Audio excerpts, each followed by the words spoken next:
Prime Minister Anthony Albanese has called an emergency caucus meeting for next Wednesday as the government looks to fast-track measures to ease the burden of cost of living. Joining me now is former Minister in the Howard Government and Bondi Partners Senior Advisor Peter McGauran. Peter, good morning. How are you? Excellent, Tim. You had your crystal ball out a few weeks ago and you said cost of living, cost of living, cost of living. That's what it's all going to be about. Boom. Well done. It was self-evident, I suspect, to everybody except Prime Minister Albanese and his government. By the way, during the year, and this is where the Prime Minister gets exasperated, is he believes they have addressed the cost of living issue. Do you think they have? Yes, to a point. They've increased wages in the aged care sector. They've increased the minimum wage. They've provided electricity relief. They've provided childcare relief. But there's no narrative, Tim. He's not seen as the champion of ordinary Australians tackling the cost of living crisis. Somehow, because of the Voice referendum and his overseas trips, he seems detached. So it's all very well having these measures, but if they're one-offs, the media lose interest, the caravan moves along, and he's not left with an image, or he hasn't got any credit for it. That's what he needs to do. The narrative twist needs to happen, doesn't it? Because a lot of Australians are thinking, why did we spend all this money on the referendum that didn't work? Yeah, it's an easy narrative, but it's not that easy to twist around. And obviously, they're on the front foot here. This is much about functioning work as politicians as it is PR. Correct. I'd hate to know what their polling's showing them, because to call the caucus back in this way, it's very dramatic. We'll get the headlines.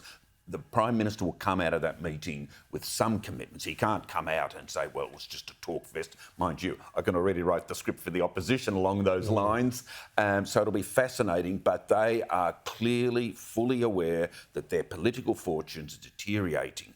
We won't know for sure until we get the first couple of polls, but it's possible. It's possible, Tim, it's too late, and that Australians already have an entrenched view of the Prime Minister. But he still has time, and he's got the resources or the levers of government, and he's exercising them by calling the caucus together. But as a nemesis, Peter Dutton's still not a retail politician. He's got a long way to go before he's going to be honestly perceived as the next leader of this country. Understand and agree, but don't underestimate him. And I think Labor's waking up that they can't. On this cost of living issue, he's championing ordinary Australians. He's championing the cultural conservatism. He's framing himself. He says he's for the workers, striving, working families, middle class. He's honing in on housing unaffordability. He hasn't yet got a strategy for the teals. I don't think you can out-teal the teals. I think he's got to go negative on them. He's got to run hard campaigns against them, and he's got to get good candidates across the board. So he's got a power of work to do, but at least he's emerging with an identity. Australians don't yet have a sense of identity with Anthony Albanese. Let's go to the drama series that is US politics. No great surprises in Iowa. We thought Donald Trump would win. He spent the rest of the week in court.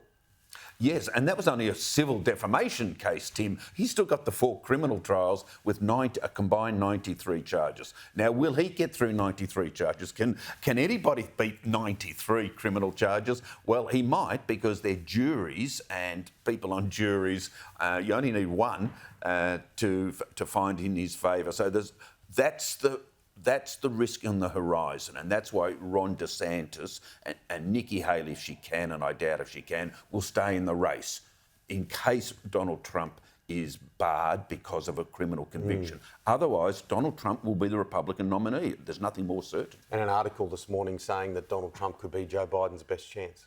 Yes, see, this is the dilemma. Biden cannot win against any Republican candidate, such as Nikki Haley or Ron DeSantis, but he can win against Donald Trump. And in fact, there's a widespread belief that Biden believes he's the only one who can beat Trump, and that's why he's running again. And make of that what you will. It's an extraordinary story to watch from the sidelines, but Nikki Haley does need to win New Hampshire. She really does. I mean, she's close, but doesn't win there and out of the running unless, as you say, something happens in a courtroom which is going to just sort of vault someone up into that position.